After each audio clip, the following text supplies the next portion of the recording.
Hello, hi. Welcome to our channel. Story సాగర సమీరం. కథలోకి వెళ్ళిపోదాం. సరే, మేం బయలుదేరుతాం. మీరు మంచి రోజు చూసి అమ్మాయిని ఎప్పుడు పంపిస్తారో చెప్తే వచ్చి తీసుకెళ్తామని విజయేంద్ర వర్మ గారి ఫ్యామిలీ చెప్పి అక్కడి నుండి బయలుదేరి వెళ్ళిపోతుంది. వాళ్ళంతా వెళ్ళిపోగానే సమీర, హర్ష ఫ్యామిలీస్ రెండు అక్కడ మీటింగ్ పెడతాయి. అమ్మా సమీ, అసలు మీరు చెప్పకుండా పెళ్ళెందుకు చేసుకున్నారు? అసలు ఏమైందో తెలిస్తే తర్వాత ఏం చెయ్యాలో చూడొచ్చు. అది నేను చెప్తా డాడీ అంటూ హర్ష జరిగింది మొత్తం చెప్తాడు. ఆర్యన్ అలా చేయడం తప్పే కానీ సమీరని పిచ్చిగా ప్రేమిస్తున్నాడు. తను బాధపడితే అస్సలు తట్టుకోలేడు. నాకైతే పూర్తి నమ్మకం ఉంది సమీని బాగా చూసుకుంటాడు. అది కాక సమీ ఎంతగానో ఇష్టపడే సాగర్ ఆర్యన్ అతనే. చిన్న వయసులోనే తనకంటూ ఓ ఇమేజ్ తెచ్చుకున్నాడు. అంత డబ్బున్న వాళ్ళ నాన్నని అడిగి ఒక్క రూపాయి కూడా తీసుకోకుండా సొంతగా బిజినెస్ పెట్టుకొని సక్సెస్ అయ్యాడు. చాలా ఇండివిడ్యువల్ అని అంటాడు. అదైతే నిజమే. మొన్న చూశాను కదా, ఆ అబ్బాయి సమీ కళ్ళు తెరిచే వరకు అల్లాడిపోయాడు. అంత ప్రేమించేవాడు దొరకడం ఆడపిల్లకి అదృష్టం అంటుంది నీలిమ. వాళ్ళ ఫ్యామిలీ కూడా బాగానే ఉంది. సిరి చాలా మంచి పిల్ల, మనకి ముందు నుండే తెలుసు. ఏంట్రా నువ్వేం మాట్లాడో అంటాడు దిలీప్. ఆ అబ్బాయికి కోపం చాలా ఎక్కువ. ఆవేశంలో తనని తాను మర్చిపోతాడు. తను అనుకున్నదే జరగాలనే పంతం కూడా ఎక్కువే. సమీని ప్రేమించుండొచ్చు, కానీ అందరూ తన కంట్రోల్లో ఉంచుకోవాలనే మనస్తత్వం. నిన్న కూడా అందరి ముందే సమీ మీద చేయి చేసుకున్నాడు. అంత కోపం మంచిది కాదు. అంత కోపిష్టి దగ్గరికి నా కూతుర్ని పంపాల్సిన పని లేదు అంటాడు ప్రభాకర్. అవును, ఎంతైనా రాయల్ ఫ్యామిలీ కదా, తను అలాగే పెరిగాడు. ఇంట్లో కూడా ఆర్యన్ చెప్పిందే ఫైనల్ అని సిద్ధు చెప్పాడు. కానీ అందరినీ చాలా ప్రేమగా బాధ్యతగా చూస్తాడు అని చెప్తాడు హర్ష. కవిత, అమ్మా సమీ, నిర్ణయం నీ ఇష్టం. నీకెలా అనిపిస్తే అలా చెయ్యి. మా అభిప్రాయాలు కాదు. నీ జీవితం నీ ఇష్టం. ఏది ఏమైనా నువ్వు సంతోషంగా ఉండడమే మాకు కావాలి. ఒకసారి తప్పు జరిగింది, ఇంకోసారి అలా జరగదు. నీకేమైనా అయితే మేం బ్రతకలేం. ఏం చేసినా నువ్వు మాకు ఇష్టమే అంటున్నారు కవిత. సమీ, ఆంటీ చెప్పింది కరెక్ట్. నీకు ఇష్టం లేకపోతే వదిలే. కొన్నాళ్ళు ఉన్నాక డివోర్స్ తీసుకుని నీకు అన్ని విధాలా నచ్చిన వాడిని, మంచివాడిని తెచ్చి పెళ్లి చేస్తాం అంటాడు హర్ష. రేయ్, నీకు బుర్ర పని చేస్తుందా? ఈ మాట నా దగ్గరంటే అన్నావు, ఇంకెక్కడ అనకు. ఆర్యన్కి తెలిసిందే అంటే మామూలుగా ఉండదు. నన్ను టచ్ చేయాలని చూసినందుకే ఒకడిని పిచ్చి కుక్కను కొట్టినట్టు కొట్టాడు. మొన్న పెళ్లిలో చూసావు కదా అమర్ పరిస్థితి ఎలా కొట్టాడు అంటుంది సమీ. అంటే భయపడి ఇష్టం లేకపోయినా వెళ్ళిపోతావా? ఏం జరిగినా పర్లేదు, మేమంతా ఉన్నాం, చూసుకుంటాం. ముందు నీ ఒపీనియన్ చెప్పు అంటాడు హర్ష. నాకు తెలియదురా. తాళి కట్టినప్పుడు చాలా బాధపడ్డాను. నా మనసులో పెళ్లికి తాళికి ఉన్న అభిప్రాయం వల్లే అమర్ని చేసుకోలేకపోయాను. ఇంకొకరికి ఎప్పటికీ నా జీవితంలో స్థానం ఇవ్వలేనురా. అలాగని తనని అంగీకరించలేను అంటుంది సమీ. హర్ష సమీర పక్కన కూర్చుని, నీ కన్ఫ్యూజన్ నాకు అర్థమైందే సమీ. తనని తప్ప ఇంకెవరిని నువ్వు భర్తగా ఒప్పుకోలేవు. తనని యాక్సెప్ట్ చేయడానికి నీకు కొంచెం టైం పడుతుంది. అతని ప్రేమకు ఒక ఛాన్స్ ఇవ్వు. ఇద్దరూ కలిసి ఉంటే, ఒకళ్ళనొకళ్ళు అర్థం చేసుకుంటే నువ్వు అతన్ని భర్తగా అంగీకరిస్తావేమో అంటాడు హర్ష. అవును, హర్ష చెప్పింది బావుంది సమీ. నువ్వు ఇంకొకరికి అవకాశం ఇవ్వలేనప్పుడు ఒంటరిగా ఉండిపోవడం కంటే ఇదే బెటర్. ఏమంటావ్ అంటుంది కవిత. సరే అమ్మా అంటుంది సమీ. అయితే పంతులు గారిని పిలిపిద్దాం మంచి రోజు చూడ్డానికి. ఏరా ప్రభా అంటాడు దిలీప్. మీ ఇష్టం, పిలిపించండి అన్నాడు ప్రభాకర్. పంతులు గారిని పిలుస్తారు. పంతులు గారు, మా అమ్మాయిని కాపురానికి పంపడానికి మంచి రోజు చూసి చెప్పండి అన్నారు దిలీప్ గారు. పంతులు గారు చూసి 20 రోజుల తర్వాత బావుంది, పంపమని చెప్తారు. కవిత ఫోన్ చేసి మంజులకు చెప్తుంది.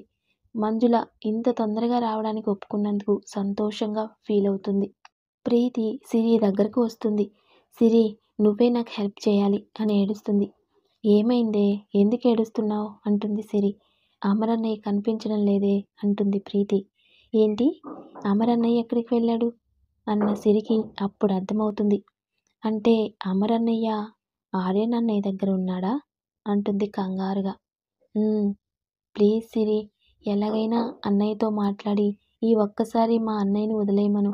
ఇంకోసారి సమీర వైపు కన్నెత్తి చూడకుండా మేం చూసుకుంటాం అంటుంది ప్రీతి. అమ్మో! నేనా? అన్నయ్య ఊరుకోడే అంటుంది సిరి.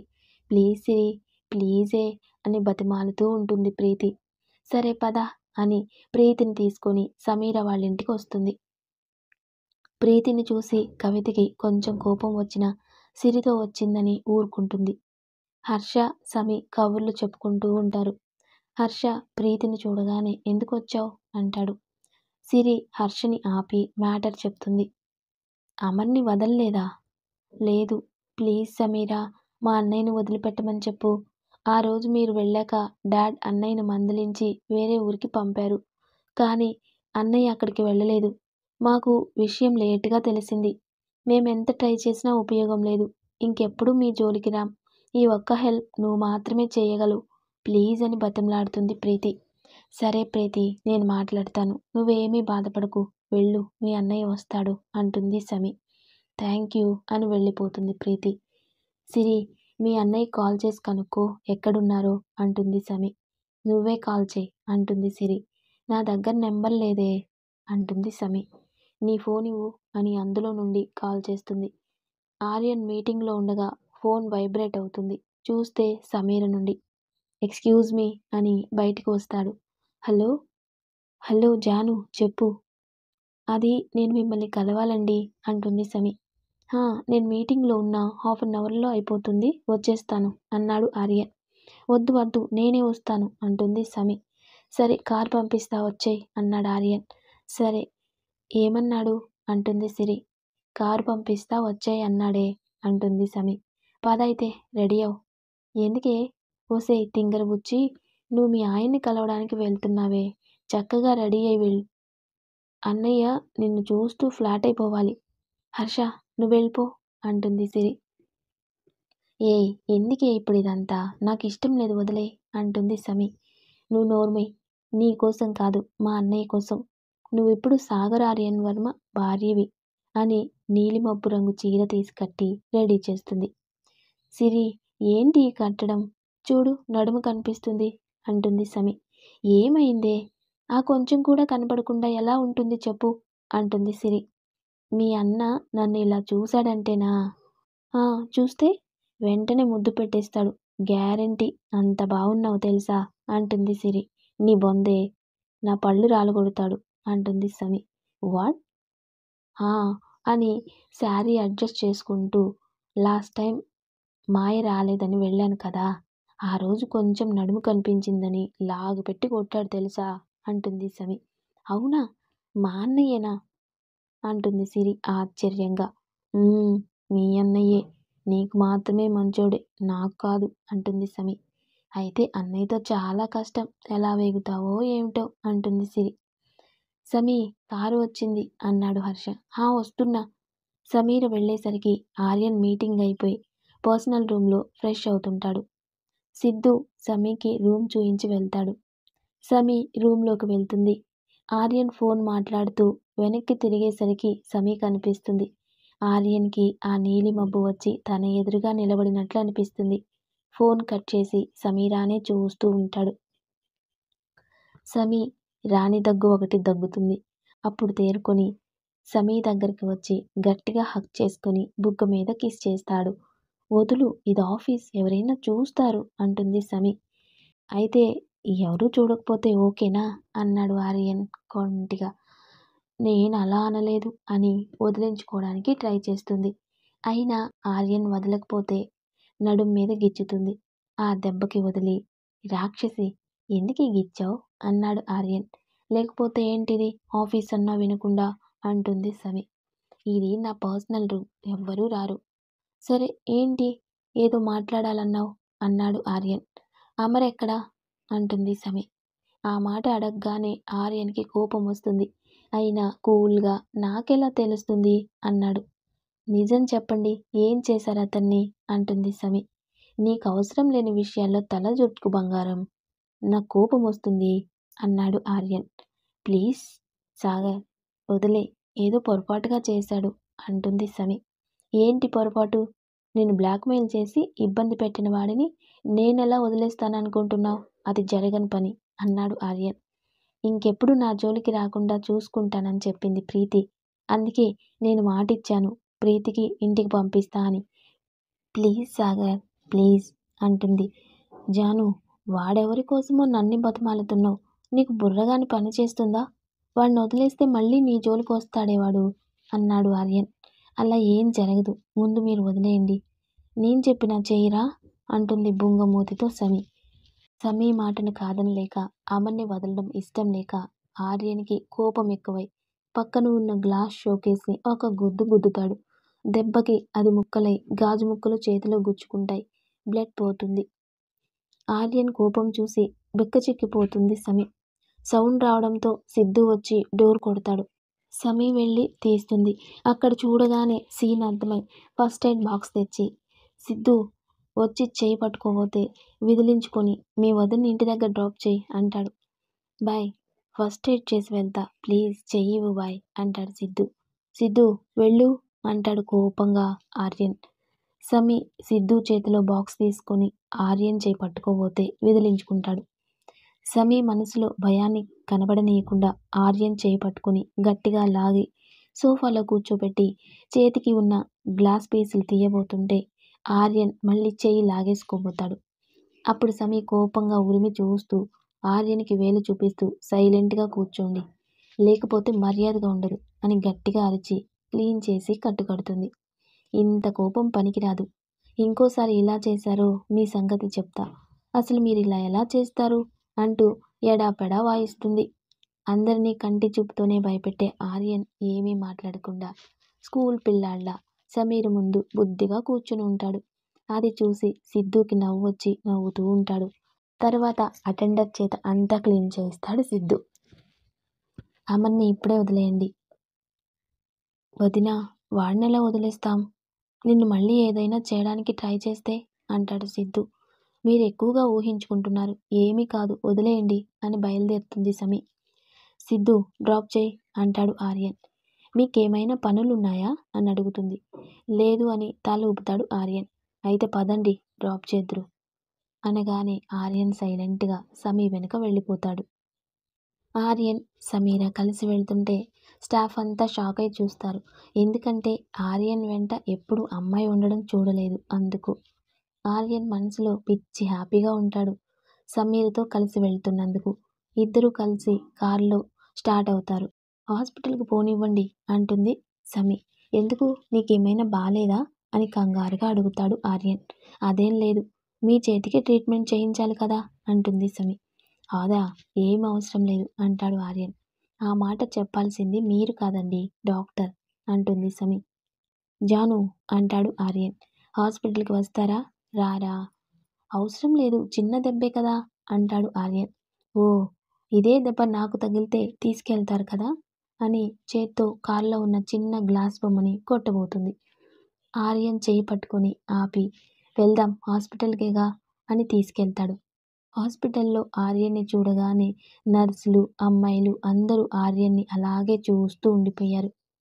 అది చూసి సమీ బేబీకి కోపం వస్తుంది. మనసులో ఛా, ఇంతవరకు మగాణ్ణే చూడనట్టు ఎలా కళ్ళప్పగించి చూస్తున్నారో అని ఆర్యన్ వైపు చూస్తుంది. ఈయన ఇంత హ్యాండ్సమ్గా ఉంటే చూడక ఏం చేస్తారులే అని డాక్టర్ రూమ్లోకి వెళ్తారు. సమీ ఫేస్లో ఎక్స్ప్రెషన్ చూసి ఆర్యన్కి అర్థమై సమీకి కనబడకుండా నవ్వుకుంటాడు. సమీర అలా ఉడుక్కుంటుంటే భలే సరదాగా ఉంటుంది అతనికి. అక్కడ డాక్టర్, ఒక నర్సు ఉంటారు. డాక్టర్ కూడా పెళ్లి కాని అమ్మాయి, అందంగా కూడా ఉంది. ఆర్యన్ని చూడగానే ట్రాన్స్లో ఉన్నట్టు లేచి నుంచుంటుంది. వెంటనే తేరుకొని కవర్ చేసుకుని కూర్చుంటుంది. హా, డాక్టర్, నర్స్ మెలికలు తిరగడం చూసి సమీకి బాగా కాలుతుంది. మీ పేరు? Aryan Varma. Nice name. Problem ఏంటి? చేతికి గ్లాస్ పీసెస్ గుచ్చుకున్నాయి. చెయ్యి ఇలా ఇవ్వండి. నర్స్ కట్టు తీస్తుంది. డాక్టర్ చిన్న గ్లాస్ పీసెస్ ఉంటే తీస్తుంది. కావాలనే నెమ్మదిగా తీస్తుంది. సమీ మనసులో దొంగ మొహంది, కావాలనే ఇలా వయ్యారాలు పడుతుంది అనుకుంటుంది.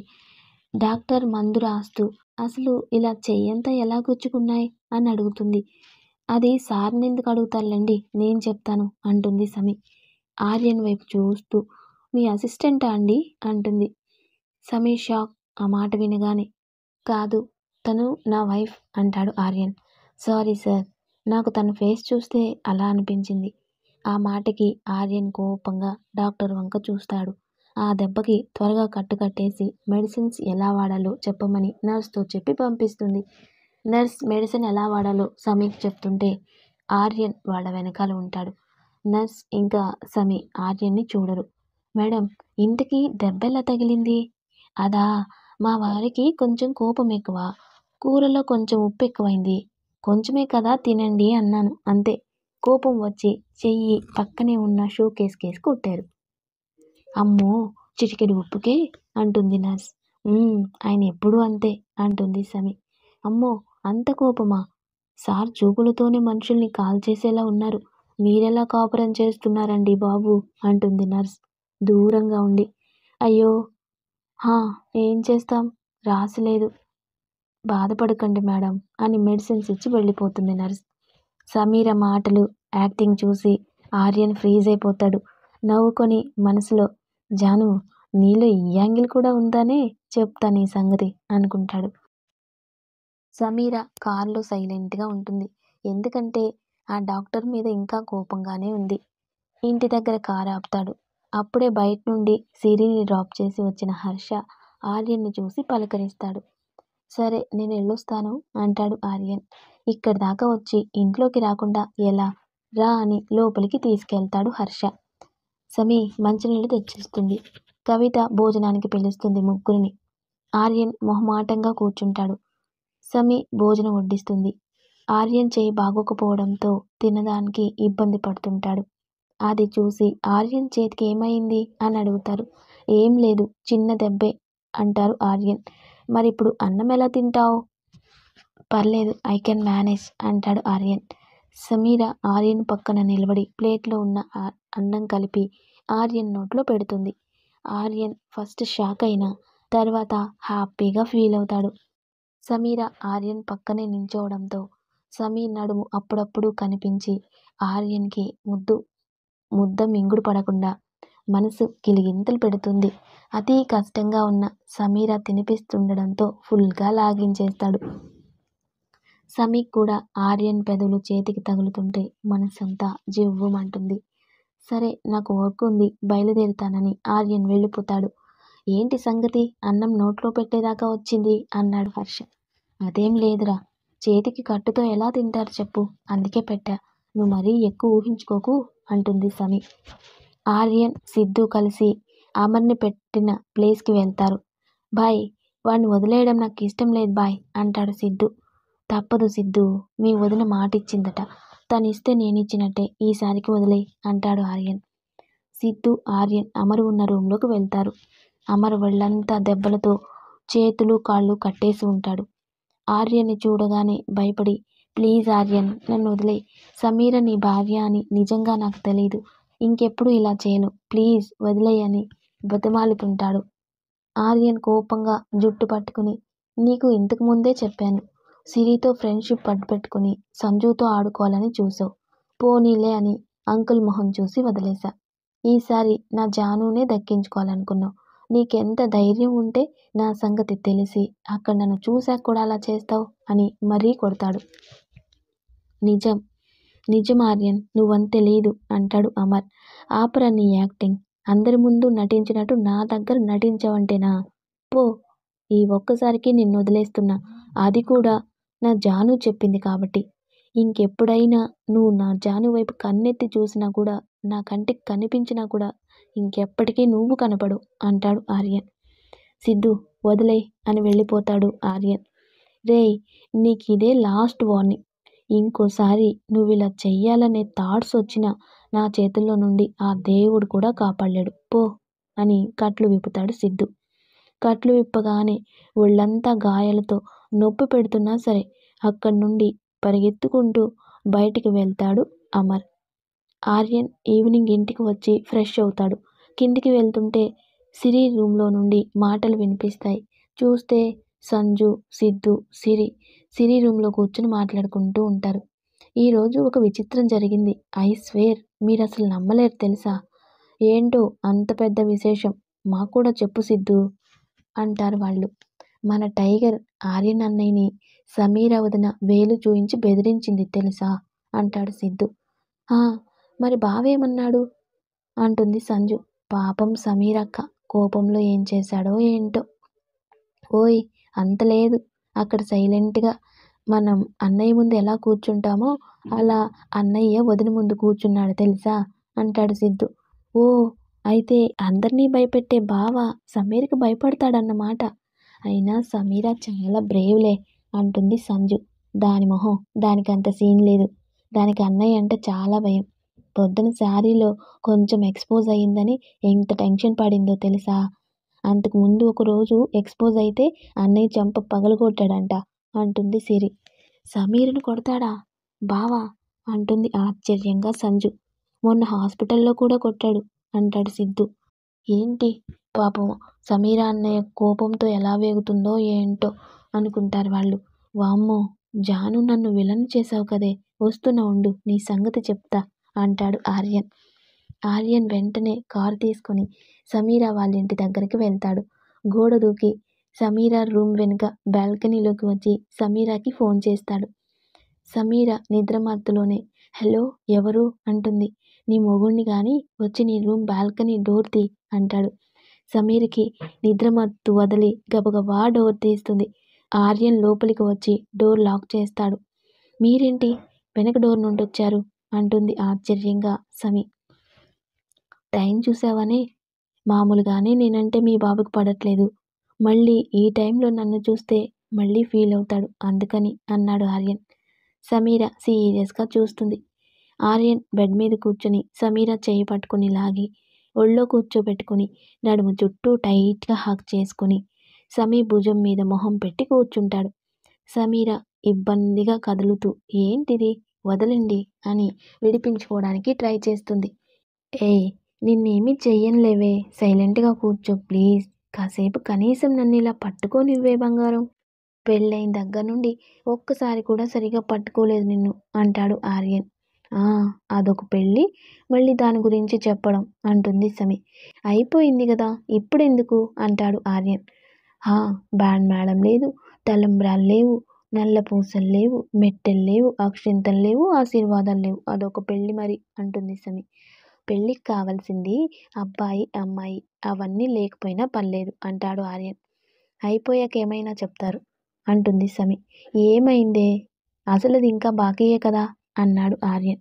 ఏంటో అది? First night. మీకంత సీన్ లేదులే అంటుంది సమీ. ఏయ్, సరిగా మాట్లాడు, లేకపోతే నాకెంత సీన్ ఉందో ఇప్పుడే చూపిస్తా అంటాడు ఆర్యన్. చిచి, నేను అలా అనలేదు, నాకు అలాగే వినిపిస్తుంది. ఎందుకు వినిపించదు? ఏదైనా బలవంతమేగా తనది అంటుంది సమీ. ఎలా కనిపిస్తున్నానే నీకు? వెనుకున్నావు కనిపించట్లా అంటుంది సమీ కొంటిగా. వేస్ట్ పంచులు వెయ్యకు, తాళి నీ మీద పిచ్చి ప్రేమతో అలా కట్టాను. కాపురం మాత్రం నీకు నువ్వుగా ఒప్పుకున్నప్పుడే అంటాడు ఆర్యన్. అయినా నన్నేంటే ఏమే అంటున్నావు? పెళ్ళాన్ని అనక పోనీ నిన్ను కాకపోతే పొద్దున వెళ్ళిన డాక్టర్ని అనమంటావా అంటాడు ఆర్యన్. అంటావు అని మూతి తిప్పుతుంది. ఆర్యన్ నవ్వుతూ ఇదంతా జెలసీనే. నాకా జెలసీనా? అదేం లేదు, నీకే ఉంది. అవును, నాకు జెలసీనే నీ విషయంలో. నీ వైపు ఎవరు చూసినా తట్టుకోలేను. అది సరే, సిరికి ఏం చెప్పావు అంటాడు ఆర్యన్. నేనేం చెప్పాను అంటుంది సమీ. నేను కొట్టానని చెప్పావట అంటాడు ఆర్యన్. అదా, పొద్దున నడుము కనిపించేట్టు చీర కడితే వద్దు మీ అన్నయ్య కొడతాడు అన్నాను అంటుంది సమీ. అలా ఎవరైనా చెప్తారే బంగారం? మన పర్సనల్స్, అది మా చెల్లికి అంటాడు ఆర్యన్. సిరి నా బెస్ట్ ఫ్రెండ్ అందుకే చెప్పా అంటుంది సమీ. తింగర బుచ్చి అని నెత్తి మీద ఒకటిచ్చి మొగుడు పెళ్ళాల మధ్య జరిగేవి అన్నీ అలా చెప్పకూడదు బంగారం అంటాడు ఆర్యన్ తల రుద్దుకుంటూ. నేనేమి తింగర బుచ్చిని కాను. మీరు ముద్దు పెట్టిన సంగతి నా బెస్ట్ ఫ్రెండ్ అయినా సరే హర్షకి చెప్దామనుకుని కూడా చెప్పలేదు తెలుసా అంటుంది సమీ. ఆర్యన్ కోపంగా మొహం పెట్టి, ఇంకా నయం బతికిచ్చావు. తెలిసి మాట్లాడుతున్నావో తెలియక మాట్లాడుతున్నావో నాకు అర్థం కావట్లేదు. రేపు నేను ఇంకేం చేసినా అందరికీ చెప్తావా ఏంటే అంటాడు ఆర్యన్. సమీరకి అంతా అర్థమైన ఆర్యన్ మాటలకి నవ్వొస్తున్నా కంట్రోల్ చేసుకుంటూ, అందరికీ ఎందుకు చెప్తాను, సిరికి హర్షకి మాత్రమే చెప్తాను అంటుంది సమీ. చంపేస్తా చెప్పావంటే అంటాడు ఆర్యన్. సమీ సైలెంట్ అయిపోతుంది. ఆర్యన్ చేతులు సమీ టీషర్ట్ లోపలికి వెళ్తాయి. సమీ నడుం మీద ఆర్యన్ వేళ్ళు నాట్యం చేస్తుంటే సమీకి ఏదోలా ఉంది. ఒక్కసారే బలవంతంగా విడిపించుకుని లేచి నిలబడుతుంది. ఆర్యన్ కొంటెగా చూస్తుంటే ఏంటి పిచ్చి పనులు అంటుంది సమీ. ఇందులో నా తప్పేం లేదు. పొద్దున నువ్వు అన్నం తినిపిస్తుంటే కనిపించింది, అదే నన్ను టెంప్ట్ చేసింది అంటాడు ఆర్యన్.